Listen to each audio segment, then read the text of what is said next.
ফেনীতে কমতে শুরু করেছে বন্যার পানি। এতে স্পষ্ট হয়ে উঠেছে ক্ষয়ক্ষতির চিহ্ন। দেখা দিয়েছে খাদ্য ও আবাসন সংকট। জেলার শহরতলির দুর্গত এলাকা থেকে বিস্তারিত জানিয়েছেন সোলাইমান ডালিম।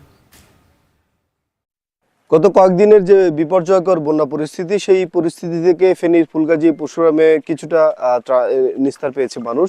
সেখানে পানি কমেছে, কিন্তু ফেনীর ছাগলনাইয়া এবং সদরের বেশ কিছু এলাকা এখনো কিন্তু কোথাও হাঁটু পানি, কোথাও কোমর পানি কিন্তু এখনো রয়ে গেছে। আমরা যেটি দেখেছি যে ফুলগাজী এবং পরশুরামে যেসব এলাকায় বন্যার পানি কমেছে, সেখানে কিন্তু মানুষ যে আশ্রয়কেন্দ্র থেকে গিয়ে তাদের ঘরের মধ্যে থাকবে সেই পরিস্থিতি নেই। বানের পানি কমলেও মানুষের যে খাদ্য সংকট রয়েছে, সেই খাদ্য সংকট দেখা দিয়েছে। পানি কমার পরে কিন্তু বিভিন্ন ধরনের ডায়রিয়া, অ্যালার্জি সহ বিভিন্ন ধরনের রোগে কিন্তু আক্রান্ত হচ্ছে। আমরা কথা বলছি ফেনীর যে জেলা প্রশাসন তাদের সাথে। তারা আমাদেরকে যেমনটি জানিয়েছেন যে ফেনীতে সর্বমোট 10 লক্ষাধিক মানুষ বন্যায় আক্রান্ত হয়েছে।